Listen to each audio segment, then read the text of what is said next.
Good evening, everybody.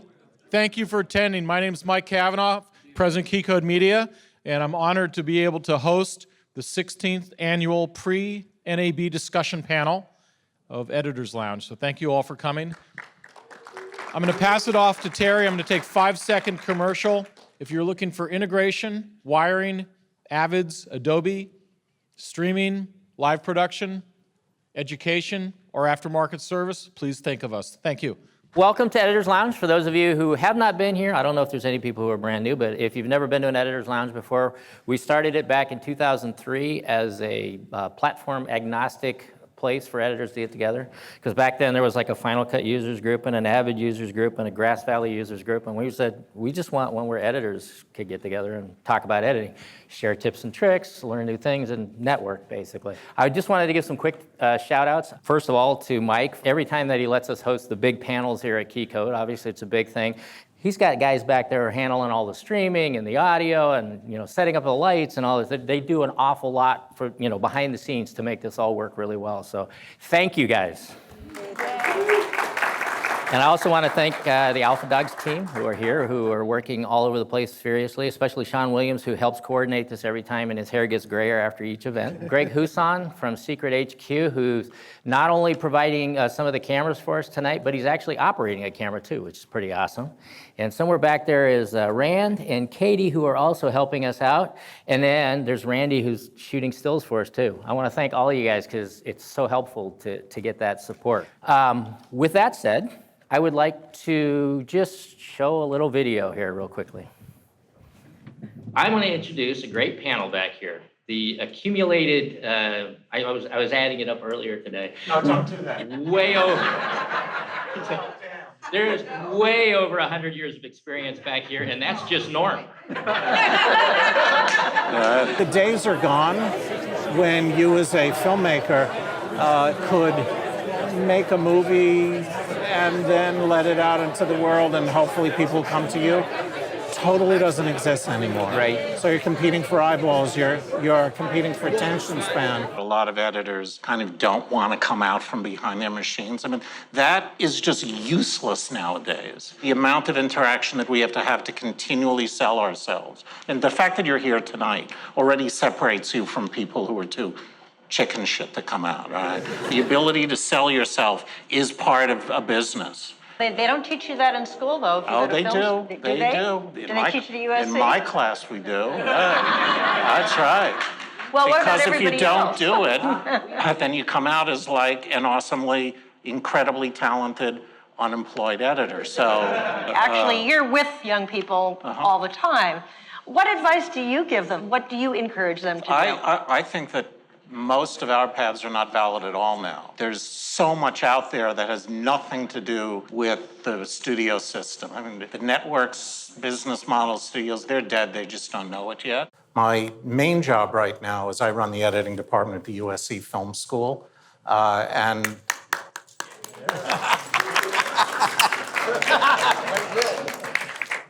We had planned a whole fight later on today, but I just love them too much now to do that.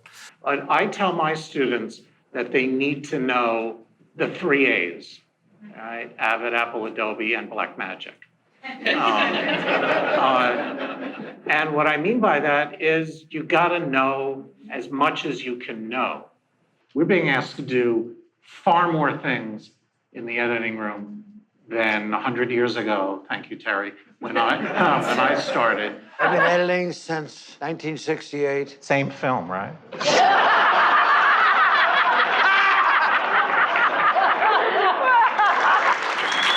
One guy said to me, I just want to do this, save my money, and retire when I'm 50. Right, how's that working out for him?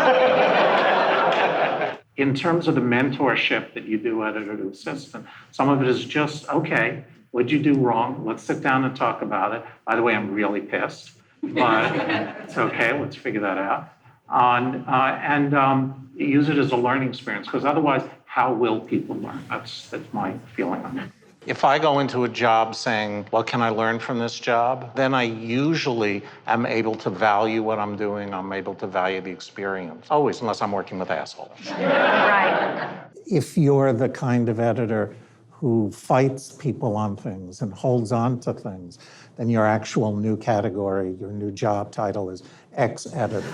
If I am a known face in prep, right? I'm there usually for the big production meeting beforehand, but then when something does come up during shooting, I'm not the faceless asshole in the editing room calling about it. So you're the asshole with a face then? That's right. Which actually I much prefer. I want to thank all of you here tonight because it's a Friday night, which means you could be doing lots of other things. So thank you for coming and sharing this with us. Editors don't talk to each other enough.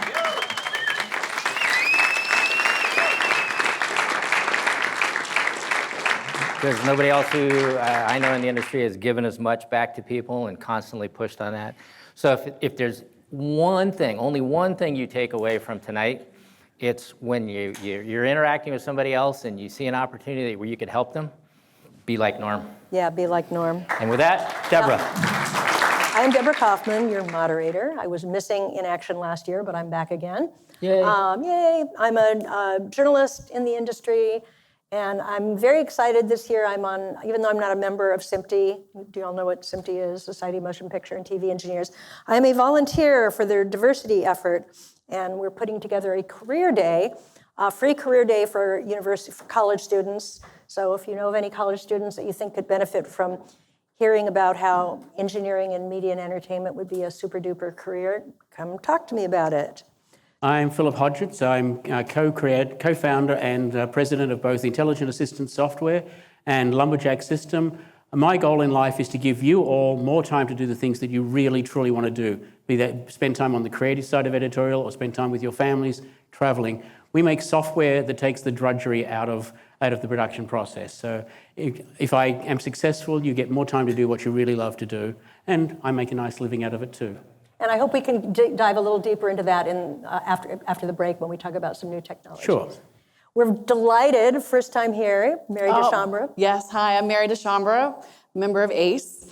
I got my start 20 years ago interning at Bunim Murray, and I became a television editor with their help, and they actually have a very nice system of mentorship there. So I want to make sure to mention that.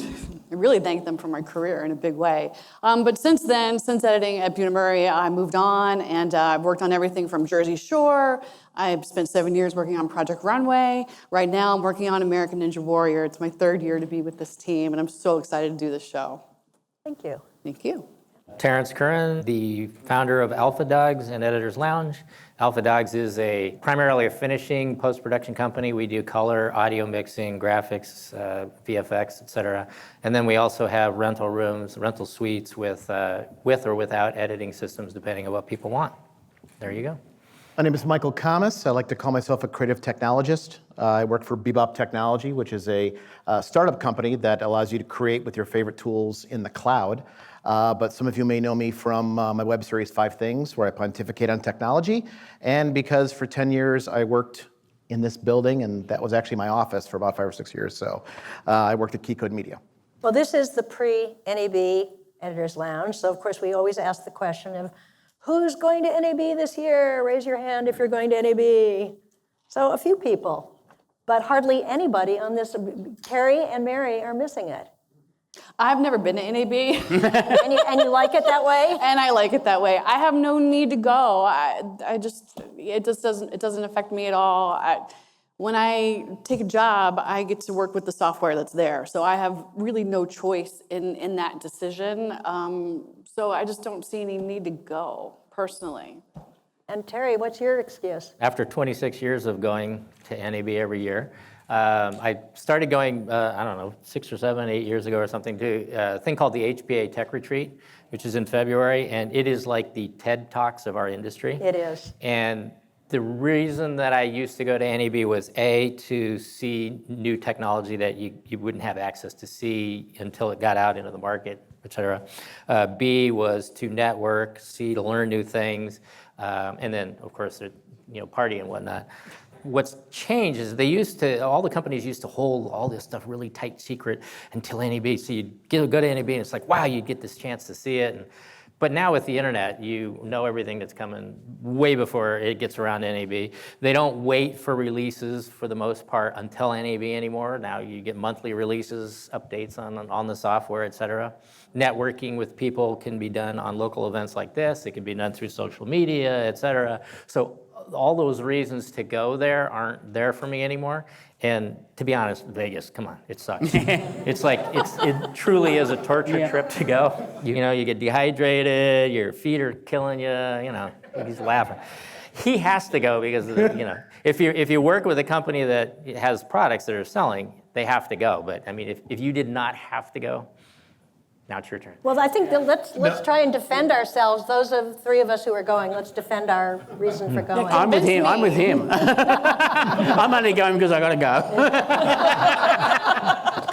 Well, ditto. But why are you going? Well, you know, we are a vendor of software, so I like to be able to tell the story in front of people that might be interested in what we sell, so what we create. So that's a place where we can get in front of people. But it's not the best place for what we do. I mean, there are more targeted events. And this was nearly the first one in 22 years that I pulled the plug and said, we're not going to NAB. We're going to focus on the Final Cut Protein Creative Summit and IBC instead.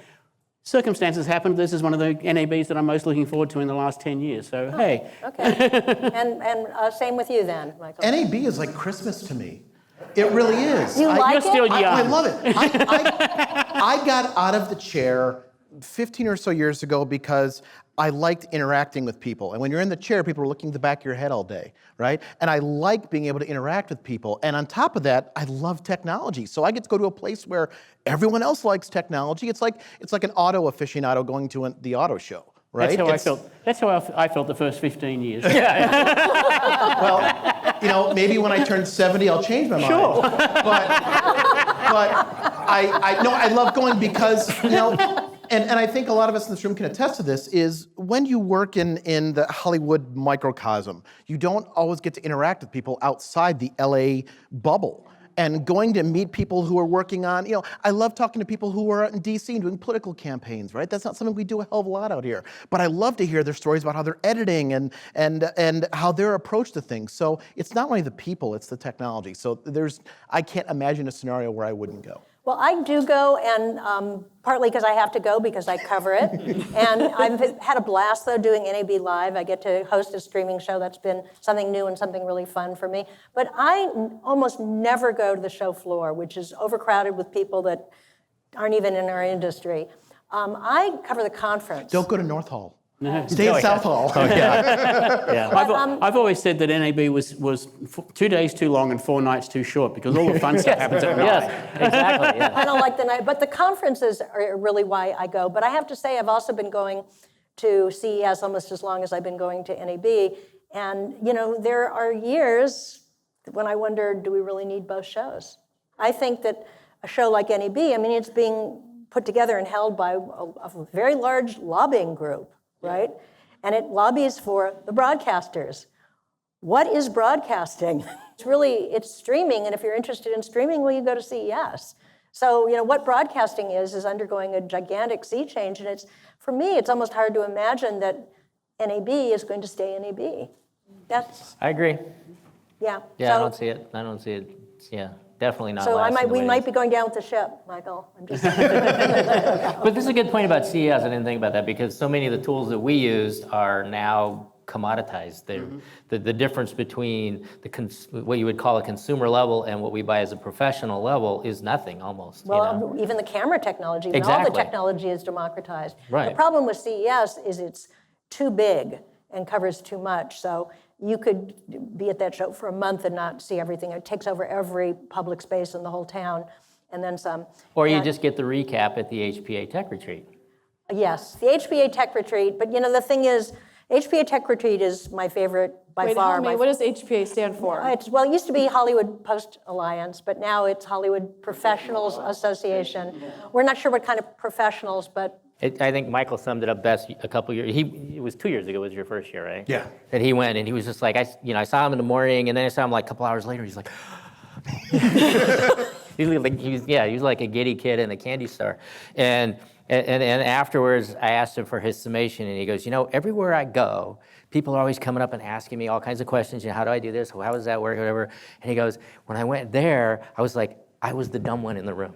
I was the one asking questions because the level of people, well, it's like the cream of the crop of. Anyway, if you can afford to go to the HPA Tech Retreat, I would try and make it, just if you're interested in, but you have to have a pretty much overarching interest in technology because it touches on so many different things. And a lot of very esoteric, very technical topics as well. Right, well, SMPTE is a lot of interesting technical topics, but that's a little more dull. HPA is just fun. By the way, I'm running for a position for SMPTE. So. Oh, you are? What are you running for? So I want to be on that dull committee. That's what I want. Which committee? You just said SMPTE was dull. Oh, the dull committee, yeah. It is, well, it kind of is a little dull. Every year we do start off with the other question, which is we try and ask the panelists and the room what tools they're working with. So how many hands for Avid? Oh, lots and lots of hands. Okay. How many hands for Final Cut Pro 10 X?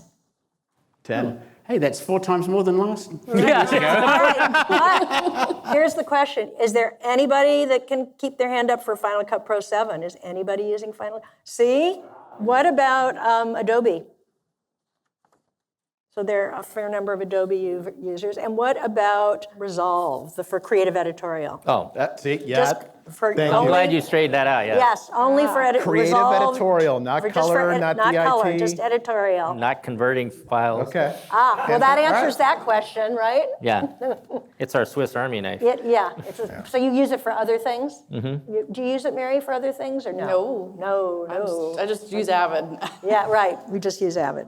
What does that tell us? What do you think? What's your... I've got a little props. Terry's not the only one that has props. So Terry, he's put up Terry, that's for you. It's for you. Oh, no. That one's for you. No, that one's for me.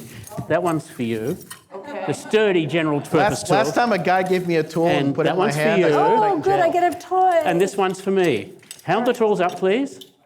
Which one's the best? This one. Mine is. Depends what you want to do. Right. This one is a very specialized tool. It does one job and it does it brilliantly. It fits the job better than any of the other tools, but it does that one job very well. It's not a very good generalist tool.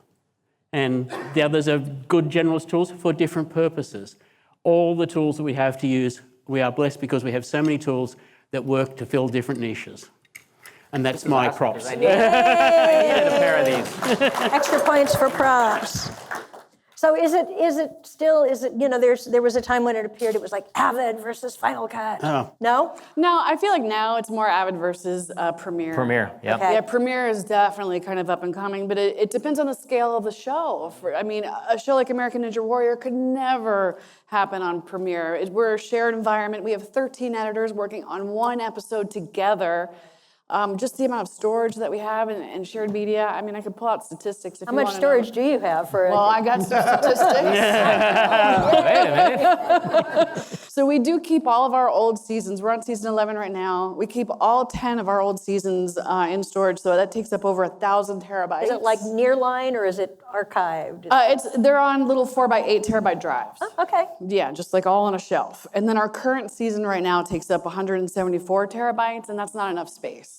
Whoa. We're on the very beginning of the season, so we're on like the first episode. By the time we get to our final episode, 16, 17, they'll start taking things off to make more room. So I just can't imagine something like that working with Adobe. And like just the amount of cameras that we have for American Ninja Warrior. If you're not familiar with the show, a person competes on a course, and it's like a huge obstacle course. So it's a sports show, number one. So we have 2 EVS cameras that focus on nothing but slow-mo because we need those for all those great recap moments and to make sure we see them fall into the water as best we can, right? You love those shots. Then we have 21 cameras on the actual course, and those are F800 XT cams. Then we have 3 producer cams where we just have producers running around getting all the crowd shots, especially the family that's on the sidelines as they're watching their loved one up there on the obstacle course. So that's the 90% crappy footage. Well, Yeah, exactly. They're not union. Then we have a whole bank of GoPros that's operated by a switcher. So there's at least 4 to 6 of those. Then we have 4 specialty cameras that are locked off that are doing things like they're on like the top of the warp wall where you want to get the hands like right as they grip that edge. So that camera's mounted like right on the edge of that little moment. Then we have all of the home footage that gets submitted as well, which that's primarily what I work with. I specialize in cutting the pop-in packages, the background packages. How is their footage? Did they shoot it out? Is it okay? Like the producer's camera. Yeah, Okay, well, first off, there's 2 ways to hold your phone. Right? So I'm constantly dealing with vertical footage and how do I fill that space? So sometimes I'll do triplicates, sometimes I'll blow up the background, you know. I got some footage today that's shots start like this but finish like this, or start like this and finish like that. I haven't had that much of a problem, thank goodness. Fully 60% of the shots start in one orientation and go to the other during the main. Oh my God. Oh, bless your heart. Yeah. We're on an old version of Avid too. I should let you guys know that. We're actually on version 6.54. Hey, phrase find worked great with 6.5. There's no That's reason to why upgrade. we use Exactly. it. Now you know. There was talk this year of actually upgrading, but the financial cost was just too much. They decided not to. So, But also, we need to be able to work with sequences from season 1, which was on who knows what version of Avid, 5 something. Backward compatible. Yeah. so where is the pressure to go to? Who are the people using Adobe Creative Cloud then? What would be the Premiere? Well, from what I've seen, it tends to be like smaller documentaries, some Promos. television shows. Promos heavily, yeah. Yeah. Because the tight tie-in with After Effects and And you know, that's Photoshop. becoming more of an issue for us. Like they're wanting me to do things with title tool that I can't do, and so I'm having to start to work with Photoshop and actually do things in After Effects as a picture editor. Right. Well, You know? that's the trend in general. Picture editors is. are doing more and more. It is. I have a little insight into sort of Premiere Pro and Final Cut Pro 10's use. Well, the people who need a change list tool with those two, because we make the only Premiere Pro change list tool, we also make the only Final Cut Pro 10 change list tool. Surprisingly, they sell about the same amount. There was a period where the Final Cut Pro 10 was outselling the Premiere Pro one a lot. Then it swung back last year, Premiere Pro outsold Final Cut Pro 10 change list tool. We're back into parity at the moment. Now, we're selling incredibly small numbers of these. I went into this knowing that we are doing this as a contribution to the industry so that it would be possible to have the option of using Final Cut Pro 10 or Premiere Pro on a major feature film. The fact is, they're still not used on very many feature films. That's true. And there's a very good reason for that. Which is? All the things that Mary just said, you know. Yeah. The collaboration, I mean, Right. Premiere Pro has worked on it, Blackmagic have worked on collaboration. They're trying, but they're not doing anywhere near as well. And we see things happening like, Gone Girl was done on Premiere Pro. They've stayed with Premiere Pro at Fincher, but Deadpool 1 was done on Premiere Pro. Deadpool 2 was done on Media Composer. Yeah. Yes. Sorry, my Adobe friends, I'm just speaking the truth as to what has actually happened. Right. I mean, they're picking up, and Adobe are being incredibly responsive to the Hollywood community. They're really working very hard to make Premiere Pro work for that industry. They're trying very hard. Very They're trying. offering free classes for any member of ACE. So did you have to take classes then? Have you had to take classes yet in Premiere Pro? No, I don't want to touch it. Look, I get enough work with Media Composer. It really hasn't been an issue, and with what I do with reality television specifically, I just don't see them ever going down the Premiere path. Yeah, no, it's not. What would Adobe have to show? Is Adobe going to show any upgrades, you think? Have you heard in the pipeline? I got to find a way to phrase this. The usual pre-NAB announcement to everyone is this coming Wednesday. And if once you learn that information, you're forbidden for saying anything. So. We won't tell. But Yeah. right? I don't think it's any secret that Adobe it's been kind of rocky moving from the CapEx to versus OpEx, right? Going from the buy it, own it to the now subscription model. And I think that Adobe's been trying to find a balance of let's release new features, but let's make sure we have some stability. And I think there's been a tipping point where there's been awesome new features that are 90 or 95% of the way there, but there's been stability issues. So I don't think it's any secret that Adobe has said, well, you know what, we should really focus on getting the features that we've just introduced to be rock solid and have the application be rock solid. So I don't think it's any secret to say that that's what they're really working on. And you know, now. they've been pushing Premiere Pro as a feature film tool for back. Dust to Glory was like 15, 18 years ago, a long time ago. But when you talk to the editors who actually did it, like on Gone Girl, et cetera, right. then you start finding out the ugly truth of how hard it is to work with it. Oh. See, he can't say anything. You can't say anything. I can. Oh, okay, so do tell, Terry. Adobe tracks, or Premiere, I should say, tracks every piece of media. So what happens is if you're working on a feature, every time you open it, it has to go out and look at every clip anywhere that's tied to this. So, you know, a full-length feature, you have a lot of media out there. It could take 20, 25 minutes to open the project.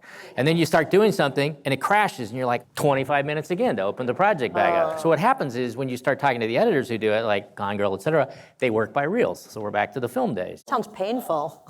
It is, but the trade-off is because of the tight integration with After Effects, Photoshop, et cetera, on Gone Girl, the director happens to notoriously like to futz with every frame. You know, let's take the right eye from the actor in this performance and replace it in this performance, and then take the wrinkle off the shirt and put, and you know, piecing stuff together and stabilizing shots that aren't moving, and then adding movement to shots that were stable, and you know, I mean, they just almost every shot is touched in multiple ways.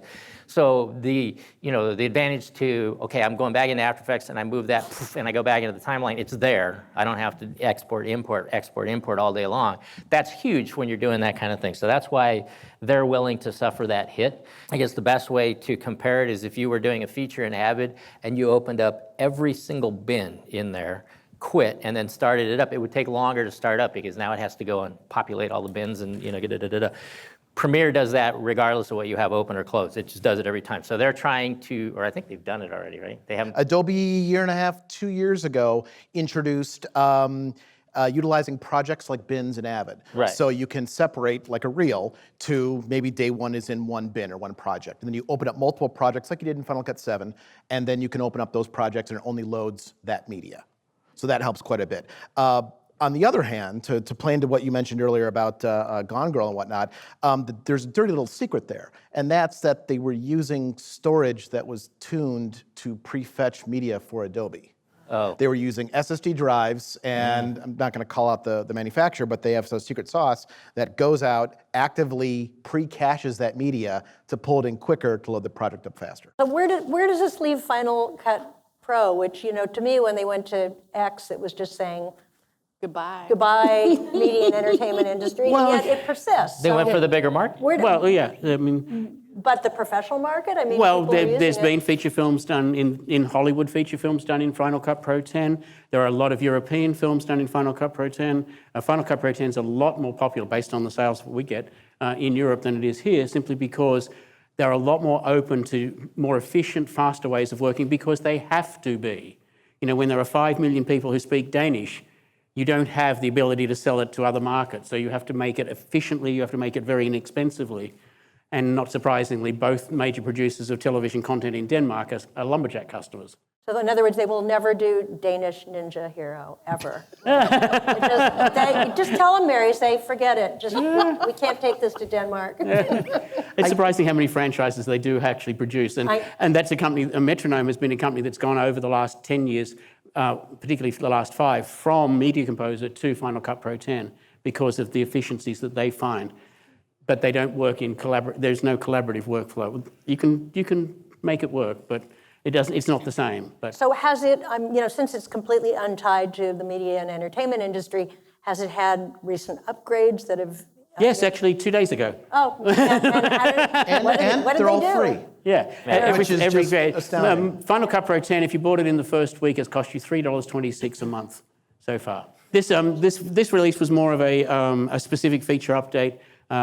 With the advent of Mojave operating system, Final Cut warned that there would be media in this. There is media in this library that will not be compatible with a future version of the operating system, and this version automatically detects that and upgrades that to a compatible media and updates the library accordingly. It's not a major feature release. That was back at the Creative Summit last year. So it's a parallel universe, but I imagine a lot of people creating streaming media are using Final Cut, feature right? films, YouTube. I mean, YouTube is with 3.5 YouTubers. million subscribers, 300 million views. I mean, these guys are actually getting more views than some shows. They probably are. Yeah, because Yeah. YouTube video is where it's at now. So There's I don't think YouTube video person is actually the pejorative that it once was. Oh no, I had a cousin who just graduated film school and said his career goal is to make YouTube videos. Yeah.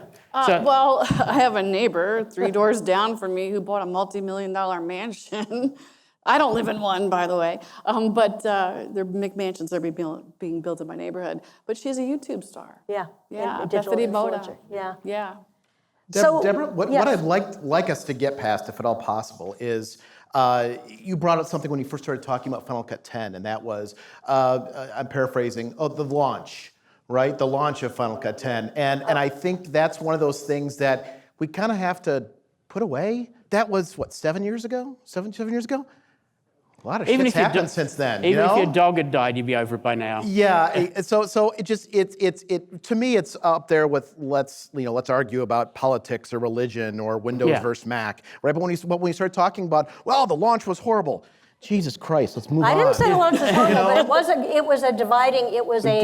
was a fork in the road. Yeah. There was a fork in the road. So in terms of our industry. Just to keep things a little in perspective, according to the US Bureau of Labor and Statistics, there are about 25,500 people who put down film or TV editor on their returns. That's 25,500 people out of a 300 million population country.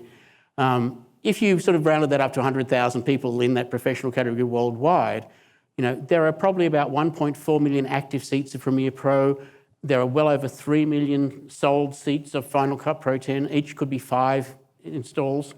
The Hollywood film and television market, and its equivalent worldwide, is a very important but very niche and specialized market, which is why Media Composer has been so successful there. Mm-hmm. It's a tool made for that market, designed with that market. It developed as that market moved into digital. And for that reason, there are people saying that Avid is going to have to morph into a storage company because there's not enough. They've already saturated the market that's their target. There is no company that could concentrate on the professional film and TV editing market as software alone and make a successful business out of it. Right. None. Not Avid, not Adobe, not Apple, not Sony software. Nobody can do that focusing on just that market. So that brings us back to Resolve. I mean, is Blackmagic whistling in the wind? Free. Free. Yeah, there's free. Beat that price. Beat that price. So why are they even, is that going too far? It's a loss leader to buy hardware. Yeah, you can't look at anything coming out of Resolve unless you buy the card. Right, So but I'm talking their about the creative editorial part of Resolve. Is there? they've got a ways to go. It? It's all of these things are hard to do, and everyone, as Philip was saying earlier, each tool is better for specific types of workflows or whatever it is you're trying to do. Resolve was a really bitchin' color correction tool that they're trying to add an NLE into. Well, let's and that's see. not easy to do. Blackmagic, they're always, NAB is a big show for them. Right, They're of always course. unveiling tons of new things. So Right. my guess is Did we'll they see. buy any other companies this year? Because then I we'll know don't what's know, coming. Who knows yet? But it'll be interesting to see that, you can almost guarantee they're going to do something with Resolve Oh, yeah. at NAB. Of course. About 80 or 90 new features. There's one point, and I've brought it up before, so I apologize for repeating it, is that when we look at all the NLEs, we always war about this one's better than this one, this one's better than this one, but all of them have years and years and years of traction and R&D and development done. And what I want to see big time is I want to see Resolve's feature set reach about parity with the base features that Avid and Adobe and Apple have. And then I want to sit down and say, okay, innovate now. Because I think it's really easy to make huge strides when you're not at the same level as everyone else. Right. I want everyone to be at one level, then say, okay, now innovate. So what are we seeing trends in editing? I mean, the trend for a long time has been that editors are being forced to do more and more things, music and effects. You're the only editor on the panel. On and on. Yeah, why don't you, yes. Well, gosh, speaking for all the editors in the world. All the editors in the world, yes. Well, I will say trends I am seeing are definitely, I'm expected to be a lot more graphically capable in terms of having Photoshop skills, having After Effects skills, especially with what I do on American Ninja Warrior, but I even worked on a fun little show for Love and Hip Hop that was like this little special top 40 moments, and it was just nothing but like these green screen interviews popping in, popping up, and they have little animations, and so I'm doing more special effects. So you are actually doing, yeah, and I'm seeing that even on narrative shows that my friends are working on. They're doing a lot more special effects, like to the point where even a regular show, like let's say Modern Family, might have a special effects artist, which that's not normal. That didn't happen 5 years ago. You know what I mean? But it's things like beauty fixes and all that kind of stuff that people are like getting paranoid about. Interesting. Are you seeing any changes in terms of, one of the motifs for a lot of YouTube videos are the jump cuts. Right. And so are you getting requests from producers, and I don't want to talk age or anything, but are you talking to any producers, directors who are saying, I want that aesthetic, or I want this aesthetic? I haven't had that yet, but it's much more acceptable. And actually on that Love and Hip Hop show, because it's very comedic based, it's totally acceptable there. You know what I mean? But on something like American Ninja Warrior, they would not tolerate that. But it comes in waves. That's Especially with music videos. I remember back in the 80s when all of a sudden they were on a telecine when you used to transfer film. If you were fast forwarding on the film, running the reel through, it would do this weird spinny upside. You'd see multiple versions. That became an effect all of a sudden. You know what happened? Some producer or director was sitting in the bay and they were fast forwarding the film. They said, wait! That looks so cool. I want that. So it's just whatever. I remember when the white flash was the big thing. There's always something and it'll come back. So Mary, are you being forced to learn new tools then? Oh yeah, I haven't really been in the Photoshop world in a long time. I used to be really good at it when I was a public school teacher, believe it or not, 20 years ago before I got into this business. But I was an art teacher. I'm an artist, so I enjoy that stuff and I love that stuff. But so for me, I'm happy to adapt and happy to do this. But I see some of my other editor friends who are starting to fall behind a little bit because they're refusing to learn some of these things. So what other tools aside from Photoshop that people are, Well, the whole Adobe suite, people really do need to know. Wow. Yeah. After Effects. But it's not just learning the tools because they're just tools. No. It's got to be good with it. Are you? I'm really good at editing. I've gotten really good at color. In the last 25 years or whatever. But the graphic design, if you tell me exactly what you want and you give me the elements, I can make that. But if you go, imagine something, that's not my strong point. I'm not a graphic designer. That's a skill set. It's a unique So what do you do then? Well, fortunately at AlphaDogs, I can send it down the hall. Yeah, right. Russell, help. Sean. Envato.com. Stocktemplates.net. Oh, God. Well, and I will say we're all helping each other out a lot on a show like American Ninja Warrior, or even when I'm working on Project Runway. Like if we are looking to do an effect and we don't know, we'll ask each other. So I do love working in that collaborative environment. Sorry for your bebop friends and working in a cloud situation, but I like that environment where I can just go 2 doors down and knock on someone. Hey, I don't remember how to do this. Can you show me really quick? Well, and that's a unique show. Not all shows are going to run like that, though, are they? Some people help each other less than maybe. Well, that's a culture thing, yeah. Yeah, that's a culture thing. But that's not a new trend. It was really obvious, 10 or 15 years ago, that outside the Hollywood market, in this market, you could be an editor and not have to really worry about too much anything other than temp titles, temp music. But outside that, it was really obvious 15 years ago that the editor's job was also the titling, the basic motion graphic design, the cover design in some cases. I'm color correcting things even just for my producers to watch. Yeah. Wow. But then is there temp color love? Would they get, they can, yes. Right? Yep. It truly started with the NLEs because all of a sudden, prior to that, you were cutting negative or cutting film, and then there was a negative cutter who conformed, and there was an optical and all of these people were experts at the area they did. Or you were in a linear video bay, and you knew you had to learn the switcher and maybe effects box, but that was kind of it. And as soon as the NLE came along, it was all of the tools are here, so you should be able to use all of them. Well, like I said, I'm not a graphic designer. That's just not a skill set I have, or anything I ever trained for. So it's tough when you go, well, yeah, I can be a jack of all trades, but I'm not going to be a master of any of them in that case, right? So well, it kind of sounds like that's what editors, or at least some editors, are being pushed into doing so many things that how can they be? Exactly. And that's it. outside that, in the wider world, it's expected that you're going to be able to be multi-skilled. It's expected that you can design some titles in basic motion graphics. Then, and then the smaller one-person shop, that's what they do. That's their daily life. And then you see the ad and, looking for an editor, and it's like $200 a day. Yeah. You gotta know all of these things. Actually, there was a guy at Lassypug who'd bring the whole kit and shoot for $150 a day, and he would bring his editing gear and edit for you for $150 a day. I'm not sure how comfortable his parents' basement was, but... Yeah, exactly. That's kind of scary. Actually, this might be a good point to talk about Lumberjack a little bit. I'm wondering how you see your tool set kind of fitting into this conversation that we're having. Why don't you describe it a little bit? Lumberjack is, because of the name, Lumberjack is a logger. I mean, as with the chop down trees or log, so Lumberjack is a logger. And it came out of a project that I was doing in 2012. We intended to do a reality TV show on a solar-powered boat, learned a lot about making really small kit. But we realized that if we're going to travel and shoot during the day, if we logged it at night, well, I could either sleep or edit. And I realized that I wanted to sleep. 3 or 4 months of no sleep was not on my cards. So anyway, I very quickly worked out that we needed to log it as we shot it. I thought, sure, I can't be the first person that's come to this challenge. It must exist. It did not exist. Narrative had some tools, but not for non-scripted material. So because I'm married to a programmer, we made it.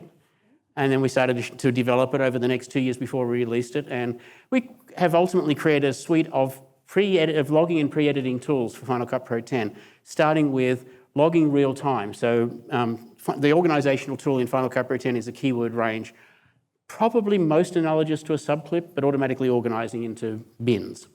And so we create keyword ranges in time. We marry that up with the media via universal time.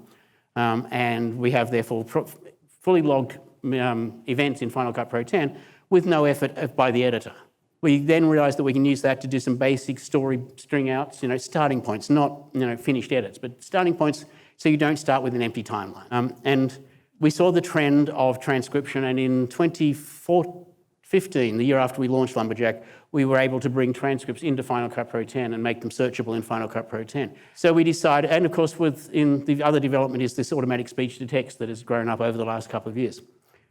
So last NAB, we released the first version of a tool we called Lumberjack Builder. In Builder, you can just bring an event of clips from Final Cut Pro 10. You can send them for a transcription from within the app. They're back in 1/8 of real time. So a 40-minute transcription is back in about 8 minutes. And it all happens in parallel. So if you're sending 10 40-minute transcriptions, you're all back in about 8 minutes.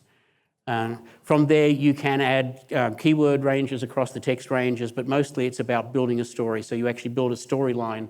You work with the text in building the story, but every time you're working with the text, you're actually working with the audio and video at the same time.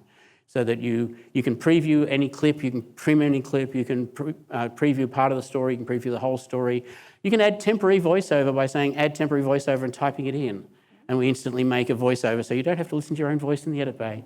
That was for me. And it's now a very powerful, what you log on the shoot in real time ends up against your transcript as logged keyword ranges back in So Builder. what kinds of projects do you see this as being ideal for? Any documentary project. Right. I mean, Lumberjack itself is great for documentary reality, sports, podcasting. I mean, you do a podcast interview, get it transcribed, just cut out all the bits in the text and you're done. And then you export that. It doesn't have to be working with video. You can work with audio only. So it's a very powerful set of tools that work around Final Cut Pro 10 and integrate with Final Cut Pro 10. Just recently, I went down the mental path. What if we did Builder particularly for Premiere Pro? Because I kind of feel that the kind of people using Premiere Pro at the moment would be more likely to be a Builder customer than some of the Final Cut Pro 10 market, despite there being more of them. But I had to put the project aside because there's currently no way for us to get a multicam clip out of Premiere Pro that we could send back as a multicam clip to Premiere Pro. And anything that's working with interviews in 2019 that doesn't support multicam, I don't think is a viable tool. It's not best of breed. Could it work with Avid? When we first started doing Lumberjack, I thought, yeah, we'll do Final Cut Pro 10, then we'll do Premiere Pro, and we'll make it work with Media Composer 2. Then we realized that AAF is a proprietary binary format, and the licensing is such as that you build your app, and then we'll tell you what the license fee is. Oh. And then in the preparation for this, we had a casual conversation at IBC with some Avid folk, And I said, well, in 6 or 8 months, we'll probably get around to it. He said, you should start talking to our people now because we're really bad with developers. Well, the funny thing is that Avid got this product, which they showed at one NAB, and then I don't know, it just sort of disappeared. But it was awesome because it was script-based on the screen, and you'd have 2 tracks audio. One you could do your voiceover. The other was the track that came with the byte, and then the script was on the side. They were selling it as for a news reporter who's not an editor. They could go through in the script way that they're used to and just chunk, chunk, chunk, chunk. And when they were done, that went into the Avid timeline, and then the editor could go in and fine-tune everything. And I remember seeing it and going, oh my God, reality TV, this would be an amazing thing. Because your story editors could just sit there and crank all that out, and then it goes to the editors to fine-tune it. It always seems like really good ideas arise from many places at the same Yeah. time, and so we'll probably see other similar tools. So There is another tool called Describe. It took $5 million and a team of 5 engineers 3 years to build. It can work on 1 file at a time. okay. There was the thing with iNews too. iNews was supposed to Yeah. Yes. iNews. Yeah. Yeah. Remember, microphone, please. Yeah. be no need for an editor. Yeah. She's saying the same thing. It was that Yeah. iNews was the same concept. I think it was the same tech basically that they were using. So I think it's time for our break now. So break now. We'll be back in about a half an hour. Thank you.